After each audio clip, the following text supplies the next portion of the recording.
continua. Vamos lá. Vamos lá, gente. Voltando aqui para o nosso programa. Agora que seu microfone está cortado, porque eu preciso...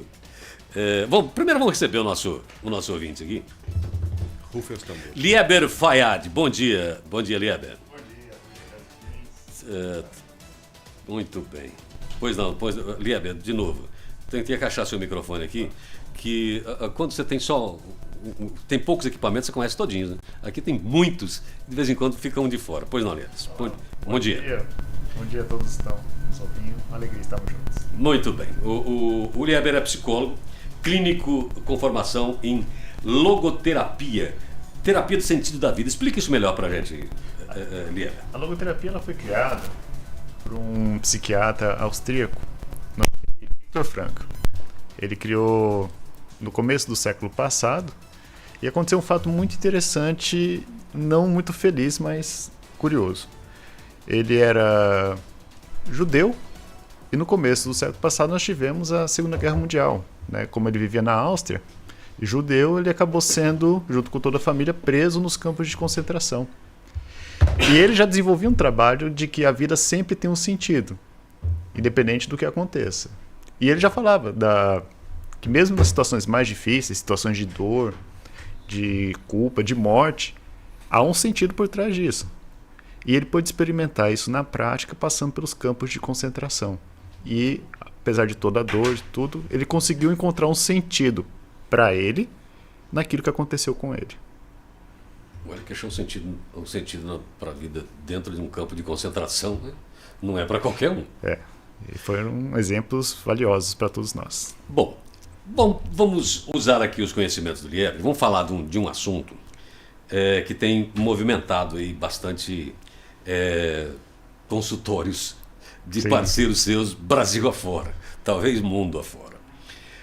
Eu falei aqui antes, eu vi um caso de uma pessoa, uma senhora que morava sozinha, 40, 50 anos tinha ela, entre 40 e 50, morava sozinha, família, uma pessoa que trabalhava, que tinha sua vida, e se comportava normalmente como todos, como sempre.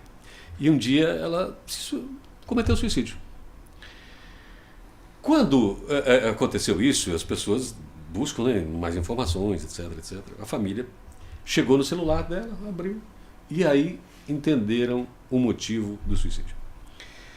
Ela já tinha pego dinheiro emprestado com todos da família. Com todos. Ela estava devendo para todo mundo. Uhum. Mas como ela trabalhava e pagava, etc e tal, ninguém estranhou aquilo, porque foi muito rápido.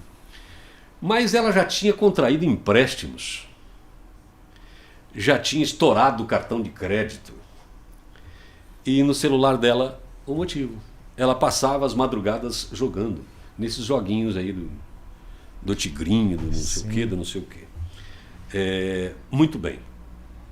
Hoje, pessoas que se viciam em jogos, a coisa é antiga, né? Isso já é antigo. Uhum.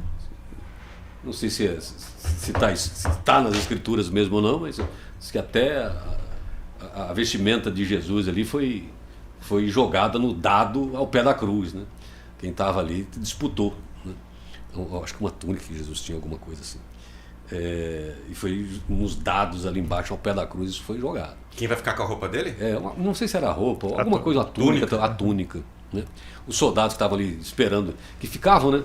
Ficavam ali esperando para que ninguém retirasse dali, etc e tal, esperando morrer, porque ali. porque eles ficavam esperando a pessoa morrer, né? Para poder sair dali. Tanto que um deles feriu Jesus do lado para saber se ele estava morto, porque ele queria ir embora. Ele queria ir embora, né? A ideia dele era essa, não era nem machucar, era só ver se ele está morto aí para a gente ir embora.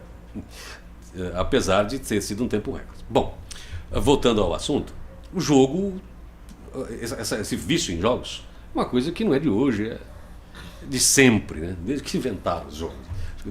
Não deve ter começado no par ímpar. Isso. Mas agora você tem uma amplitude muito grande. Primeiro, que está disponível para qualquer pessoa de qualquer idade. Exato. Você não precisa sair da sua casa, você não precisa sair do seu quarto. Você não precisa... E as pessoas nem precisam saber que você está jogando. Você pode fazer isso escondidinho. Né? Só baixar o volume do celular ali, tá. E tendo bateria, você joga o tempo que você quiser. E o tempo que você tiver dinheiro, claro, para isso. Como qualquer jogo, quem ganha é a banca. Todo mundo sabe, mas quem é viciado em jogos não tem essa clareza. Eu vi a Maria Helena Galvão falando um dia desse, pela parte filosófica, dizendo o seguinte: entendo que uma pessoa... Por que uma pessoa vicia? Por quê? Você está ali sem objetivo e um jogo te oferece um objetivo e algumas regras, e você ainda tem a sorte para poder contar. Você pode se dizer um cara sortudo, né? Abençoado pela sorte, bafejado pela sorte e vitorioso em segundos. Em segundos. Isso é viciante. Então, trazendo, depois de tudo isso colocado e falado aqui, eu quero, Lieber, primeiro, por que as pessoas se viciam? Algumas motivações para isso, né? Ninguém nasceu com esse objetivo de os pais educarem para serem viciados. Não, são situações que a vida vai conduzindo para isso. E geralmente são situações das mais variadas, mas o tronco geralmente é um só. Uma falta de perspectiva, seja pelas dificuldades que as coisas acontecem, ou seja pela falta do que fazer, né? Então, às vezes, a vida está de uma forma tudo tão resolvido, tudo caminhou tão bem, que eu acabo não tendo algum objetivo maior. E o que acontece? O vício, independente do que ele for, pode ser nos jogos, pode ser, por exemplo, com bebidas, drogas, sexo, as mais variadas viciações. Ele traz recompensas, e recompensas sensórias. Então, igual você falou, a pessoa está lá, ganhou, né, uma bolada. Neuroquimicamente, o corpo da pessoa tem uma explosão de prazer imenso. É uma satisfação, né, que o nosso organismo provoca conosco mesmo. E quem que não quer que isso se repita? Quem não gosta de sentir, por exemplo, toda aquela tensão que estava do que vai acontecer e de repente acontece, né? Então, por exemplo, na relação sexual é o orgasmo, né? É muito prazeroso. Então dá vontade de querer sempre. A questão é como isso acontece, com qual frequência isso acontece, né? Como eu busco isso. Eu quero preencher algo que eu não estou tendo. Então, vamos pegar o caso que geralmente é muito comum. A pessoa vem de muitas dificuldades. Problema no trabalho, problema na família, problema com filhos, problema das mais variadas situações. Eu não consigo me realizar. Eu me sinto como se fosse preso, né? Eu estou numa situação onde o próprio Viktor Frankl vai chamar de uma situação totalitária, onde tudo ao meu redor ele me bota tanta pressão que eu não consigo me expressar. Não temos, por exemplo, quando a gente estuda na escola sobre estados totalitaristas, onde o cidadão ele não pode manifestar-se, né? Por quê? Porque é o Estado que governa. A gente também faz isso enquanto governantes nós mesmos, nas situações, e nós não conseguimos nos expressar. Isso vai trazer uma frustração. E eu vou sentindo essa frustração de uma forma tão intensa que eu preciso, é uma necessidade humana, ter alguma forma de aliviar essa tensão. Agora, como eu vou buscar aliviar essa tensão é que vai me levar para a viciação ou não, né? Então, nós vamos ter algo que ele vai trazer, o Viktor Frankl, na logoterapia, sobre o vazio existencial. O vazio existencial ele é caracterizado de duas formas. Uma situação de tédio e de indiferença, né? O que é o tédio? O tédio é quando a gente vai perdendo o interesse pela vida, pela situação, pelas coisas. E indiferença é quando a gente já não se importa. Sabe quando a gente vai vendo situações do dia a dia de tão difícil, né? O outro na rua, por exemplo, sendo assaltado, situações de pessoas vivendo na rua que vai se tornando comum. A gente já não se importa mais. Faz parte já da paisagem, do cenário. Ou quando a gente está em casa, já está tão acostumado, né, com a esposa brigando com a gente, com os pais, né, sempre cobrando da gente, com os filhos sempre reclamando da gente, que já virou paisagem. Essa indiferença, né, vai levando a gente já... Tá, E aí? Perdeu sentido. Então, se não tem sentido mais, a gente não investe. Por exemplo, você vai para comprar uma sobremesa. Se para você aquela sobremesa você nunca viu, você não conhece, você não sabe o sabor dela, você sabe que é um doce, que é uma sobremesa, mas tá, e daí? Eu não conheço. Ah, mas ele tem um brigadeiro. Ah, o brigadeiro eu conheço. Para mim tem sentido eu comprar o brigadeiro. Para aquele outro lá que eu nunca vi, não tem sentido.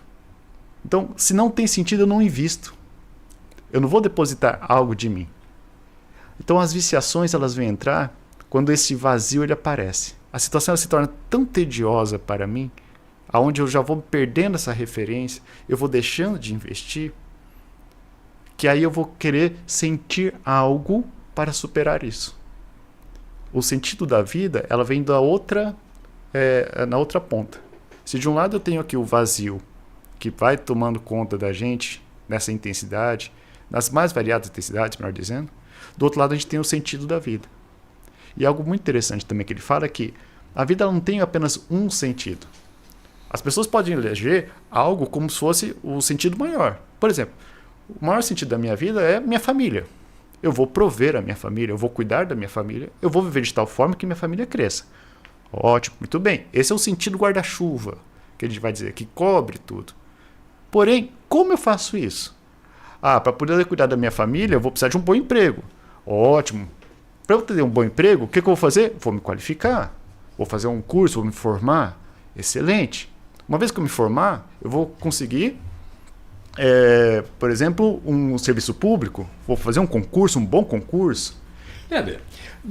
Nessa linha de raciocínio, me corrija se eu estiver errado aqui, me parece, em específico nesse tal do joguinho eletrônico que tem aí agora, que as pessoas mais velhas estão mais suscetíveis. Por quê?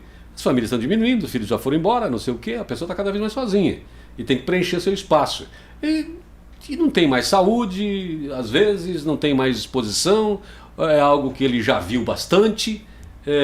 Me ocorreu isso. É um ponto que pode ser levado em consideração, não? É muito válido, porém eu vou te trazer uma realidade de consultório. Eu tenho vários clientes que já passaram por essa situação e eu vou te falar que... Você trata das pessoas que não querem ser livre do tigrinho? Para ver livre do tigrinho também. Em torno de 70% dos meus clientes com essa dificuldade com jogos eletrônicos, a maioria tem no máximo 30 anos. Totalmente inverso do que eu imaginei. Isso daí diz muito da nossa realidade hoje, de um aspecto cultural. O que acontece? A cultura ela é muito importante para o ser humano. Nós somos seres culturais. A cultura faz parte da nossa formação. E é do ser humano sempre revalidar a cultura. Agora a gente tem como a gente faz essa revalidação. Muitas vezes a gente vem quebrando a cultura. Como que a gente faz isso às vezes? Ah, eu não quero ser como meu pai. Ah, eu não quero ser como minha mãe. Então, os meus filhos vão ter uma educação totalmente diferente. Só que aí quando a gente vai fazer isso, vejamos a intenção positiva. Ó, muita coisa que os meus pais tentaram me ensinar, a forma como eles fizeram, não foi boa. Mas eles fizeram. Eles deixaram algo em mim. Agora, como que eu vou fazer isso? Então, às vezes, eu não sei. Eu não sei como que eu vou passar esse aspecto.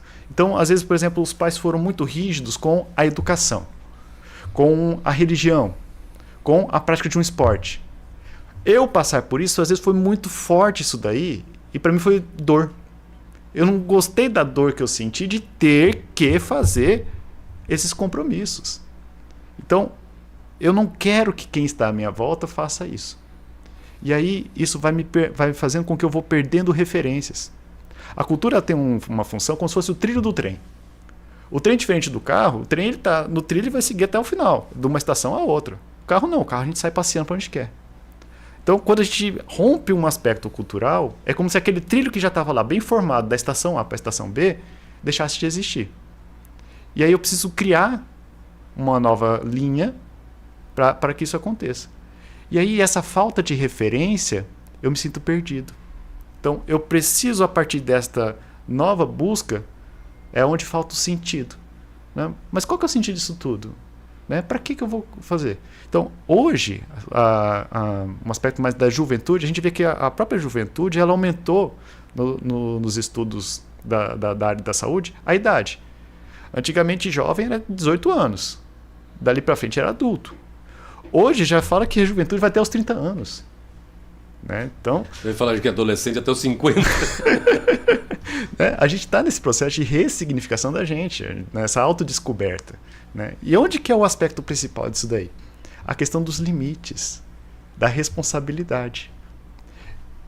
Vamos lá para a solução que quem está nos ouvindo aqui, o viciado que está nos ouvindo aqui, tá, mas e aí? E agora? Já entrei, estou aqui com o meu salário comprometido. Excelente. Muito bem, o que fazer agora para desamar o tigrinho? Vamos lá. Primeira coisa, reconhecer o que está acontecendo. Eu não consigo fazer nenhuma mudança se eu não admitir que tem algo errado. Né? Por exemplo, a gente não vai fazer uma reforma na casa se a gente não perceber que a casa precisa de uma reforma. Né? Então, se eu estou com certas dificuldades, eu preciso reconhecer que eu estou precisando de ajuda.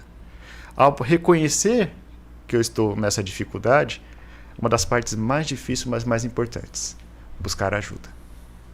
Então, eu me abri para emprestar mais dinheiro. Não para emprestar. Às vezes sim, né? Às vezes eu vou precisar do dinheiro emprestado para poder não piorar. E a ajuda que vem junto, né? Mas eu preciso também de uma rede de apoio. E rede de apoio não se limita apenas ao psicólogo. Nós precisamos de uma ação mais globalizada do indivíduo. Então, se eu estou sozinho... Mas desculpa, e na casa que todo mundo joga? É essa a questão. Exato. E aí, como é que a gente faz? É uma ajuda coletiva. Tá? Então, é um compromisso coletivo. Uma das melhores ferramentas que a gente tem para poder perceber isso é, por exemplo, o que os alcoólicos anônimos fazem. O que eles fazem? Eles fazem uma rede de apoio com os próprios usuários. Então, nós temos hoje, semelhante aos alcoólicos anônimos, os apostadores anônimos, né? Que é justamente essa busca de apoio. Eu preciso de apoio. Apoio vem de várias formas, mas principalmente é o quê? É você identificar uma outra pessoa que fala, olha, eu sei o que você está sentindo, eu sei o que está acontecendo com você. Tá? Vamos nos ajudar. Então, abrir-se para ajuda é importante. Vinícius. Bom, bom dia. Bom dia. Lieber? Lieber, isso. Porque a pronúncia em alemão é Lieber, né? Lieber. Lieberman, inclusive, é um sobrenome judeu, né? Se você for nos Isso. judeus, né? Lieberman é um sobrenome judeu, né? Seja muito bem-vindo, obrigado pela tua aceitação do convite. Obrigado. Né? Enquanto você estava falando aí, eu lembrei, a população mais velha, assim, acima de 50, 60, eles são muito analógicos, né? O lazer deles é muito TV, eles gostam muito de televisão ainda, né? Eu vejo gente que liga a TV para assistir ainda, né, nessa faixa etária, negócio de TV, assiste filme, né, em TV. E muita coisa manual, né? Cozinha, costura, às vezes algum trabalho manual, né? Isso é ótimo. Eles são muito assim, os jovens que são mais digitalizados, né? Então, são mais high-tech, não são mais online, né? Mas o que eu quero te perguntar, eu estava até conferindo aqui um livro, Nação Dopamina, que é de uma autora judia também. Em geral, inovações tem judeus no meio, né? Como eles são desapegados, né? São nômades, né? Então eles são inovadores culturalmente falando, né? Nação Dopamina, né? Falando que é da questão do neurotransmissor, né? Do hormônio mesmo, da dopamina. Isso. Que nós estamos com dificuldade de equilibrar prazer e dor, né? Isso. Que a dopamina é o hormônio do prazer, né? Então como é que você vê isso? E outra, no caso desse de jogo, antigamente a pessoa tinha que ir a um local de jogos e havia um filtro social naquilo, né? Isso. E agora não tem mais, agora ela está escondida. Antigamente, né? Você ia, por exemplo, você queria jogar num cassino. No Brasil é proibido cassino, desde acho que da década de 50. Desde 40. Um cuiabano proibiu, né? Arcanjo nunca soube dessa lei. Então, mas onde que eu quero chegar? Havia um filtro social, a pessoa ficava marcada socialmente, né? Tá frequentando o jogo e tal. Aquelas casas de bingo, né, que tinha pouco tempo atrás. Hoje não, né? Então como é que você vê essa questão da dopamina e desse equilíbrio entre prazer e dor que tá desbalanceado? Né? A gente tem essa busca muito pela questão da sociedade do consumo que o Viktor Frankl vai colocar. O que aconteceu? Depois da Segunda Guerra Mundial, a sociedade teve uma explosão de muitas realizações. A gente alcançou uma realização como nunca antes na história a gente tinha visto, né? O nível de conforto que a gente tem, nível de acesso à saúde, nível de acesso à educação, a gente se realiza muito rápido nas nossas necessidades básicas. Né? Então a gente não tem muita dificuldade de ter onde se abrigar. Né? Eu não tenho nada. Há políticas públicas que conseguem me ajudar nisso. Eu não tenho muita dificuldade em ter de como me alimentar. Eu tenho uma facilidade para isso. Eu tenho uma facilidade de conseguir minimamente uma segurança de vida. Então, como isso ele é atendido de uma forma hoje, o que é bom, né? Porque a sociedade progrediu, a gente consegue ter isso é essencial para o nosso crescimento. Só que outras necessidades aparecem, que é uma característica única do ser humano. O ser humano precisa de realização. Todos nós temos minimamente aquela vontade que em algo eu quero me realizar, em algo eu quero estar bem. E se eu não consigo isso, a compensação ela precisa aparecer. Então, a busca por dopamina ela vem de várias formas, né? A gente pode ter não só a dopamina, né? Serotonina, noradrenalina, todas elas, em diferentes formas. Por exemplo, os pais. Qual é a alegria, por exemplo, de um pai, de uma mãe, quando contempla o seu filho, por exemplo, quando acaba de dormir?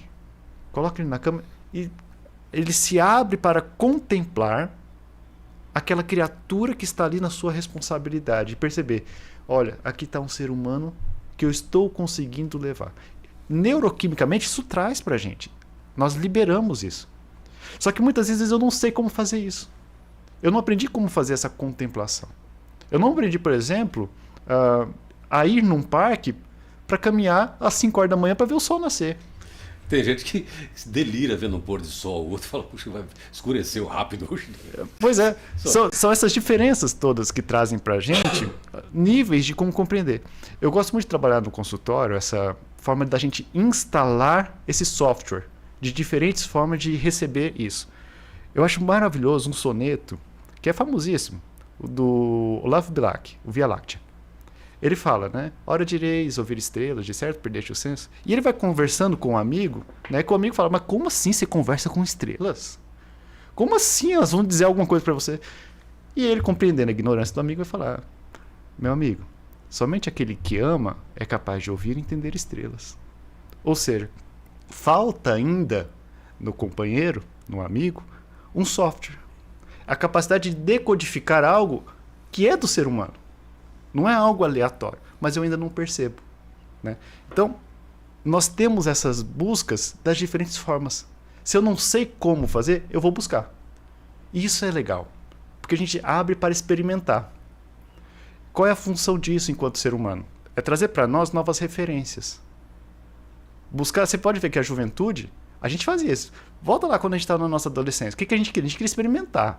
Não importa o quê. Mas, Leber, não foi assim que o cara se vestiu? Então, qual que é o objetivo maior?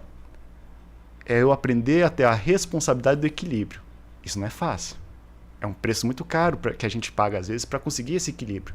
Para eu chegar, por exemplo, onde hoje eu estou, eu tive que caminhar por certos caminhos muito tortuosos, né? Então, o Viktor Frankl ele vai trabalhar o conceito do desenvolvimento da responsabilidade.